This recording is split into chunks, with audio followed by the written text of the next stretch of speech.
जय हिंद साथियों। मैं आर के स्वामी आप सभी का स्वामी क्लासेस फाजिलिका में स्वागत करता हूं। साथियों, आज की जो क्लास है मिश्रित प्रश्नमाला सीरीज की 18वीं क्लास रहेगी और आज की इस क्लास में हम हिंदी साहित्य और व्याकरण से संबंधित बहुत ही महत्वपूर्ण प्रश्नों का अध्ययन करेंगे जो कि अक्सर परीक्षा में पूछे ही जाते हैं। साथियों, इस क्लास में आपको बहुत कुछ नया सीखने को मिलेगा, इसलिए वीडियो के अंत तक जुड़े रहें। वीडियो को लाइक और शेयर अवश्य करें। अगर आप हमारे YouTube चैनल पर नए हो तो चैनल को सब्सक्राइब करें, बेल आइकन को अवश्य दबाएं ताकि आप तक नई क्लास का नोटिफिकेशन पहुंच सके। तो शुरू करते हैं आज की क्लास। देखते हैं पहला क्वेश्चन। क्वेश्चन नंबर 1, आदिकाल के लिए वीर गाथा काल नाम किसने दिया था? ए विकल्प में है हजारी प्रसाद द्विवेदी जी, बी विकल्प में है आचार्य रामचंद्र शुक्ल जी, सी विकल्प में है मिश्र बंधु जी और डी विकल्प में है डॉक्टर बच्चन सिंह जी। क्या उत्तर सही होना चाहिए? सभी साथी उत्तर देंगे। क्वेश्चन नंबर 1 का उत्तर जो साथी बी विकल्प को चुन रहे हैं वो बिल्कुल सही है, यानी कि आदिकाल के लिए वीर गाथा काल नाम आचार्य रामचंद्र शुक्ल जी ने दिया था। आगे देखते हैं नेक्स्ट क्वेश्चन।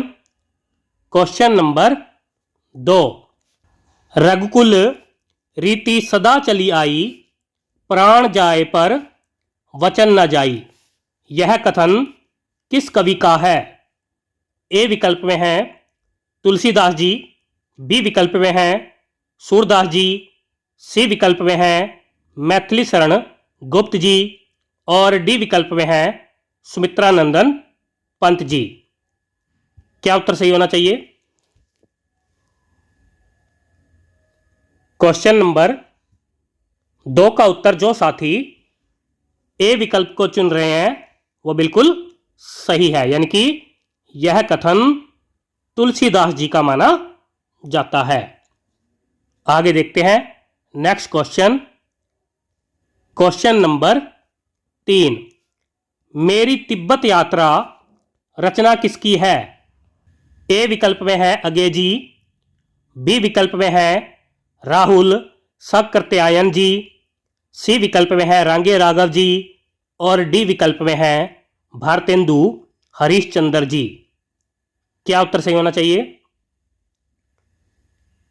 क्वेश्चन नंबर 3 का उत्तर जो साथी बी विकल्प को चुन रहे हैं बिल्कुल सही है, यानी कि यह रचना राहुल सकृत्यायन जी की मानी जाती है।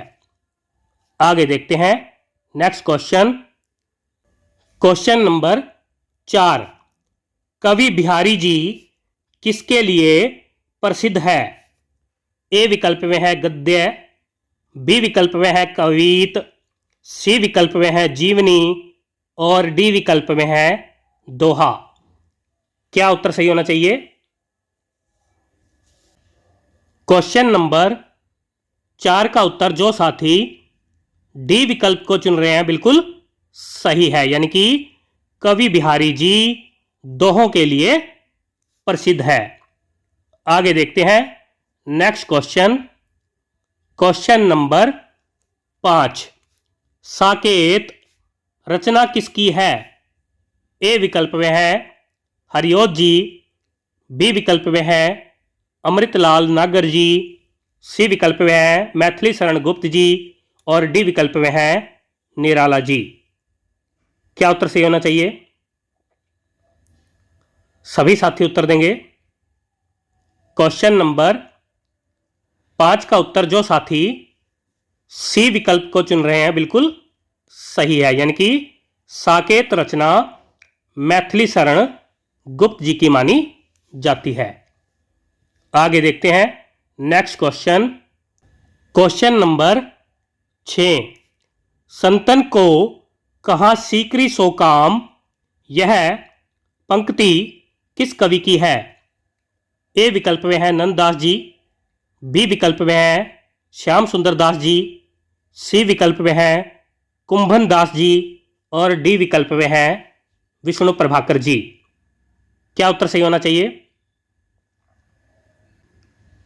क्वेश्चन नंबर 6 का उत्तर जो साथी सी विकल्प को चुन रहे हैं बिल्कुल सही है, यानी कि यह पंक्ति कुंभन दास जी की मानी जाती है। आगे देखते हैं next question. Question number 7, Ramcharitmanas में सबसे बड़ा कांड कौन सा है? ए विकल्प में है बाल कांड, बी विकल्प में है अयोध्या कांड, सी विकल्प में है सुंदर कांड और डी विकल्प में है लंका कांड। क्या उत्तर सही होना चाहिए? सभी साथी उत्तर देंगे। अगर हम रामचरित मानस रचना की बात करें तो इस रचना के रचनाकार तुलसीदास जी माने जाते हैं और यह रचना अवधी भाषा में रचित है और इसमें कुल कांड 7 हैं। क्वेश्चन नंबर 7 का उत्तर जो साथी ए विकल्प को चुन रहे हैं बिल्कुल सही है, यानी कि रामचरितमानस रचना में सबसे बड़ा कांड बाल कांड माना जाता है। सभी साथी याद कर लेंगे। आगे देखते हैं next question. Question number 8, Hindi साहित्य के इतिहास लेखन की परंपरा का सूत्रपात किसने किया? ए विकल्प में है आचार्य रामचंद्र शुक्ल जी, बी विकल्प में है हजारी प्रसाद द्विवेदी जी, सी विकल्प में है गारसाद तासी जी और डी विकल्प में है जॉर्ज ग्रियर्सन जी। क्या उत्तर सही होना चाहिए? क्वेश्चन नंबर 8 का उत्तर जो साथी सी विकल्प को चुन रहे हैं बिल्कुल सही है, यानी कि हिंदी साहित्य के इतिहास लेखन की परंपरा का सूत्रपात गारसाद तासी जी ने किया है। आगे देखते हैं next question. Question number 9, Hindi साहित्य के इतिहास का लेखन सर्वप्रथम किस भाषा में हुआ है? ए विकल्प में है हिंदी, बी विकल्प में है उर्दू, सी विकल्प में है अंग्रेजी और डी विकल्प में है फ्रेंच। क्या उत्तर सही होना चाहिए? क्वेश्चन नंबर 9 का उत्तर जो साथी डी विकल्प को चुन रहे हैं बिल्कुल सही है, यानी कि हिंदी साहित्य के इतिहास का लेखन सर्वप्रथम फ्रेंच भाषा में हुआ है। आगे देखते हैं नेक्स्ट क्वेश्चन। क्वेश्चन नंबर 10, इस्तवार द ला लिटरेचर इंदुई ए हिंदुस्तानी ग्रंथ किसका है? ए विकल्प में है जॉर्ज ग्रियर्सन जी, बी विकल्प में है गारसाद तासी जी, सी विकल्प में है शिव सिंह सैगर जी और डी विकल्प में है आचार्य रामचंद्र शुक्ल जी। क्या उत्तर सही होना चाहिए? क्वेश्चन नंबर 10 का उत्तर जो साथी बी विकल्प को चुन रहे हैं बिल्कुल सही है, यानी कि यह ग्रंथ गारसाद तासी जी का माना जाता है। आगे देखते हैं नेक्स्ट क्वेश्चन। क्वेश्चन नंबर 11 है, किस लेखक के इतिहास ग्रंथ में सर्वप्रथम हिंदी साहित्य का काल विभाजन मिलता है? ए विकल्प में है मिस्र बंधु जी, बी विकल्प में है जॉर्ज ग्रियर्सन जी सी विकल्प में है आचार्य रामचंद्र शुक्ल जी और डी विकल्प में है शिव सिंह सैगर जी। क्या उत्तर सही होना चाहिए? सभी साथी उत्तर देंगे।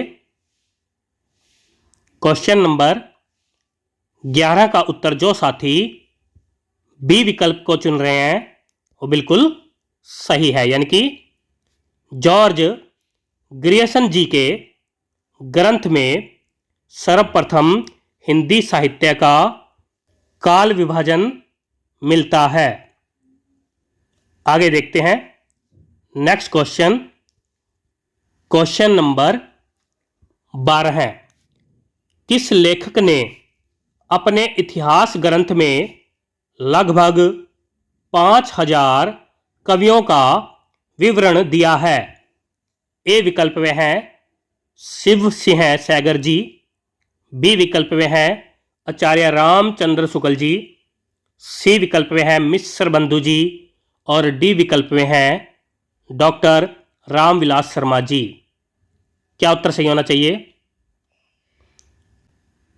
क्वेश्चन नंबर 12 का उत्तर जो साथी सी विकल्प को चुन रहे हैं बिल्कुल सही है, यानी कि मिश्र बंधु जी ने अपने इतिहास ग्रंथ में लगभग 5000 कवियों का विवरण दिया है। आगे देखते हैं नेक्स्ट क्वेश्चन। क्वेश्चन नंबर 13 है, मिश्र बंधु विनोद ग्रंथ का चौथा भाग कब प्रकाशित हुआ था? ए विकल्प में है 1930 ईस्वी, बी विकल्प में है 1834 ईस्वी, सी विकल्प में है 1934 ईस्वी और डी विकल्प में है 1940 ईस्वी। क्या उत्तर सही होना चाहिए? अगर हम मिश्र बंधु विनोद ग्रंथ की बात करें तो इस ग्रंथ के रचनाकार मिश्र बंधु जी माने जाते हैं। सभी साथी याद कर लेंगे।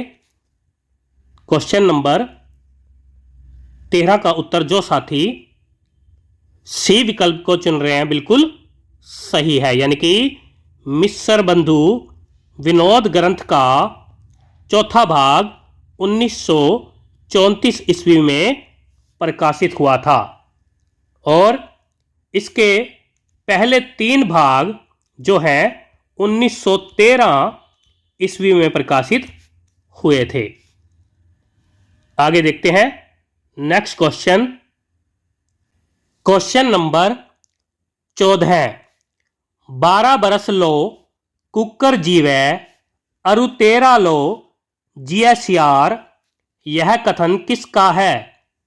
ए विकल्प में है चंद बरदाई जी, बी विकल्प में है जगनिक जी, सी विकल्प में है भारतेंदु हरीशचंद्र जी और डी विकल्प में है मैथिली शरण गुप्त जी। क्या उत्तर सही होना चाहिए? क्वेश्चन नंबर 14 का उत्तर जो साथी बी विकल्प को चुन रहे हैं बिल्कुल सही है, यानी कि यह कथन जगनिक जी का माना जाता है। आगे देखते हैं नेक्स्ट क्वेश्चन। क्वेश्चन नंबर 15 है, सूरदास जी को किस रस का सम्राट कहा जाता है? ए विकल्प में है भक्ति रस, बी विकल्प में है श्रृंगार रस, सी विकल्प में है वात्सल्य रस और डी विकल्प में है वीर रस। क्या उत्तर सही होना चाहिए? क्वेश्चन नंबर 15 का उत्तर जो साथी सी विकल्प को चुन रहे हैं बिल्कुल सही है, यानी कि सूरदास जी को वात्सल्य रस का सम्राट कहा जाता है। आगे देखते हैं नेक्स्ट क्वेश्चन। क्वेश्चन नंबर 16 है, तुलसीदास जी की भक्ति भावना किस प्रकार की थी? ए विकल्प में है सखा भाव, बी विकल्प में है दास्य भाव, सी विकल्प में है माधुर्य भाव और डी विकल्प में है प्रेम भाव। क्या उत्तर सही होना चाहिए? सभी साथी उत्तर देंगे। क्वेश्चन नंबर 16 का उत्तर जो साथी बी विकल्प को चुन रहे हैं बिल्कुल सही है, यानी कि तुलसीदास जी की भक्ति भावना दास्य भाव की मानी जाती है। आगे देखते हैं नेक्स्ट क्वेश्चन। क्वेश्चन नंबर 17 है, मृगावती रचना किसकी है? ए विकल्प में है अगय जी, बी विकल्प में है मंझन जी, सी विकल्प में है कुतुबन जी और डी विकल्प में है जायसी जी। क्या उत्तर सही होना चाहिए? क्वेश्चन नंबर 17 का उत्तर जो साथी सी विकल्प को चुन रहे हैं बिल्कुल सही है, यानी कि यह रचना कुतुबन जी की मानी जाती है। आगे देखते हैं नेक्स्ट क्वेश्चन। क्वेश्चन नंबर 18 है, अष्टछाप का कौन सा कवि नहीं है? ए विकल्प में है सूरदास जी, बी विकल्प में है नंददास जी, सी विकल्प में है कृष्णदास जी और डी विकल्प में है तुलसीदास जी। क्या उत्तर सही होना चाहिए? क्वेश्चन नंबर 18 का उत्तर जो साथी डी विकल्प को चुन रहे हैं बिल्कुल सही है, यानी कि तुलसीदास जी अष्टछाप के कवि नहीं है। सूरदास जी, नंददास जी और कृष्णदास जी यह तीनों अष्टछाप के कवि माने जाते हैं। अष्टछाप में 8 कवि शामिल है और इसकी स्थापना विठलनाथ जी ने की थी। आगे देखते हैं next question. Question number 19, Kabir Das ji की भाषा कौन सी है? ए विकल्प में है खड़ी बोली, बी विकल्प में है ब्रजभाषा, सी विकल्प में है संधूकड़ी और डी विकल्प में है तमिल। क्या उत्तर सही होना चाहिए? क्वेश्चन नंबर 19 का उत्तर जो साथी सी विकल्प को चुन रहे हैं बिल्कुल सही है, यानी कि कबीर दास जी की भाषा संदूकड़ी मानी जाती है। आगे देखते हैं नेक्स्ट क्वेश्चन। क्वेश्चन नंबर 20, भक्तिकालीन कवि कौन सा नहीं है? ए विकल्प में है सूरदास जी, बी विकल्प में है कबीर दास जी, सी विकल्प में है बिहारी जी और डी विकल्प में है तुलसीदास जी। क्या उत्तर सही होना चाहिए? क्वेश्चन नंबर 20 का उत्तर जो साथी सी विकल्प को चुन रहे हैं बिल्कुल सही है, यानी कि कवि बिहारी जी भक्ति काल के कवि नहीं है। कवि बिहारी जी रीतिकाल के कवि माने जाते हैं। आगे देखते हैं next question. Question number 21, Bundeli बोली का विकास किस अपभ्रंश से हुआ है? ए विकल्प में है अर्धमागधी, बी विकल्प में है मागधी, सी विकल्प में है पेशाची और डी विकल्प में है सौरसैनी। क्या उत्तर सही होना चाहिए?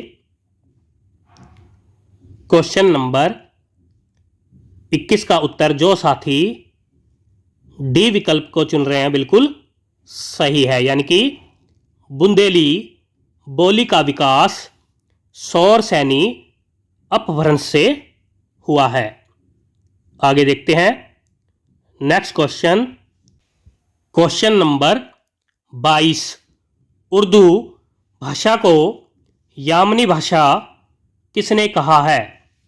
ए विकल्प में है श्रीलाल शुक्ल जी, बी विकल्प में है आचार्य रामचंद्र शुक्ल जी, सी विकल्प में है लल्लू लाल जी और डी विकल्प में है इंसा अल्लाह खां जी। क्या उत्तर सही होना चाहिए? क्वेश्चन नंबर 22 का उत्तर जो साथी सी विकल्प को चुन रहे हैं, बिल्कुल सही है। यानी कि लल्लू लाल जी ने उर्दू भाषा को यामनी भाषा कहा है। आगे देखते हैं नेक्स्ट क्वेश्चन, क्वेश्चन नंबर 23। पार्श्विक व्यंजन कौन सा है? ए विकल्प में है ह, बी विकल्प में है य, सी विकल्प में है र और डी विकल्प में है ल। क्या उत्तर सही होना चाहिए? क्वेश्चन नंबर 23 का उत्तर जो साथी डी विकल्प को चुन रहे हैं, बिल्कुल सही है। यानी कि ल व्यंजन जो है पार्श्विक व्यंजन माना जाता है। आगे देखते हैं नेक्स्ट क्वेश्चन, क्वेश्चन नंबर 24। वर्तनी की दृष्टिकोण से कौन सा शब्द अशुद्ध है? ए विकल्प में है अंतर्धान, बी विकल्प में है अनुग्रहित, सी विकल्प में है आशीर्वाद और डी विकल्प में है पूर्ण जागरण। क्या उत्तर सही होना चाहिए? क्वेश्चन नंबर 24 का उत्तर जो साथी डी विकल्प को चुन रहे हैं, बिल्कुल सही है। यानी कि पूर्ण जागरण यह शब्द वर्तनी की दृष्टि से अशुद्ध है। पूर्ण जागरण नहीं, पुनर जागरण होता है। सभी साथी याद कर लेंगे और बाकी तीनों शब्द वर्तनी की दृष्टि से शुद्ध थे। आगे देखते हैं next question, question number 25। Ketan, Ketu, निशान और वैजयंती किसके पर्यायवाची शब्द है? ए विकल्प में है मोर, बी विकल्प में है कपास, सी विकल्प में है झंडा और डी विकल्प में है विजय। क्या उत्तर सही होना चाहिए? क्वेश्चन नंबर 25 का उत्तर जो साथी सी विकल्प को चुन रहे हैं, बिल्कुल सही है। यानी कि यह सभी शब्द झंडा शब्द के पर्यायवाची माने जाते हैं। आगे देखते हैं next question, question number 26। Draupadi का कौन सा पर्यायवाची शब्द है? ए विकल्प में है कृष्णा, बी विकल्प में है द्रुपद सुता, सी विकल्प में है पांचाली और डी विकल्प में है उपर्युक्त सभी। क्या उत्तर सही होना चाहिए? क्वेश्चन नंबर 26 का उत्तर जो साथी डी विकल्प को चुन रहे हैं, बिल्कुल सही है। यानी कि उपर्युक्त सभी शब्द द्रौपदी के पर्यायवाची माने जाते हैं। आगे देखते हैं नेक्स्ट क्वेश्चन, क्वेश्चन नंबर 27। उज्ज्वल शब्द का सही संधि विच्छेद कौन सा है? ए विकल्प में है उज धन जवल, बी विकल्प में है उत धन जवल, सी विकल्प में है ऊ धन जवल और डी विकल्प में है इनमें से कोई नहीं। क्या उत्तर सही होना चाहिए? क्वेश्चन नंबर 27 का उत्तर जो साथी बी विकल्प को चुन रहे हैं, बिल्कुल सही है। यानी कि उज्ज्वल शब्द का सही संधि विच्छेद है उत्धन ज्वल और इस शब्द में व्यंजन संधि है। आगे देखते हैं नेक्स्ट क्वेश्चन, क्वेश्चन नंबर 28। सावधान शब्द का कौन सा विलोम शब्द है? ए विकल्प में है व्यवधान, बी विकल्प में है खतरनाक, सी विकल्प में है विश्राम और डी विकल्प में है खतरा। क्या उत्तर सही होना चाहिए? सभी साथी उत्तर देंगे। क्वेश्चन नंबर 28 का उत्तर जो साथी सी विकल्प को चुन रहे हैं बिल्कुल सही है, यानी कि सावधान शब्द का विलोम शब्द है विश्राम। आगे देखते हैं नेक्स्ट क्वेश्चन। क्वेश्चन नंबर 29, महल के भीतरी भाग को क्या कहा जाता है?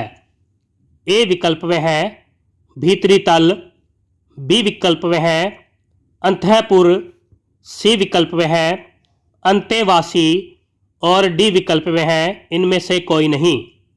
क्या उत्तर सही होना चाहिए? क्वेश्चन नंबर 29 का उत्तर जो साथी बी विकल्प को चुन रहे हैं बिल्कुल सही है, यानी कि महल के भीतरी भाग को अंतःपुर कहा जाता है। आगे देखते हैं नेक्स्ट क्वेश्चन। क्वेश्चन नंबर 30, कपटी मित्र किस मुहावरे का सही अर्थ है? ए विकल्प में है अकल का दुश्मन, बी विकल्प में है आस्तीन का सांप, सी विकल्प में है काफूर होना और डी विकल्प में है उपर्युक्त सभी। क्या उत्तर सही होना चाहिए? सभी साथी उत्तर देंगे। क्वेश्चन नंबर 30 का उत्तर जो साथी बी विकल्प को चुन रहे हैं बिल्कुल सही है, यानी कि कपटी मित्र आस्तीन का सांप मुहावरे का सही अर्थ है। सभी साथी याद कर लेंगे। प्यारे साथियों, ये थे आज के बेहतरीन 30 क्वेश्चन जो कि अक्सर परीक्षा में पूछे ही जाते हैं। आशा करता हूं आज की इस क्लास में आपको बहुत कुछ नया सीखने को मिला होगा। इसी प्रकार से निरंतर अध्ययन करने के लिए चैनल को सब्सक्राइब करें, बेल आइकन को अवश्य दबाएं ताकि आप तक नई क्लास का नोटिफिकेशन पहुंच सके। वीडियो को ज़्यादा से ज़्यादा लाइक करें और शेयर करें। अगर आपने अभी तक हमारी पहली वाली क्लासें नहीं देखी है तो आप प्ले लिस्ट में जाकर उन क्लासों को अवश्य देखें और हिंदी की बेहतर तैयारी करें। तो मिलते हैं कल रात 8 बजे अगली क्लास में। तब तक के लिए जय हिंद।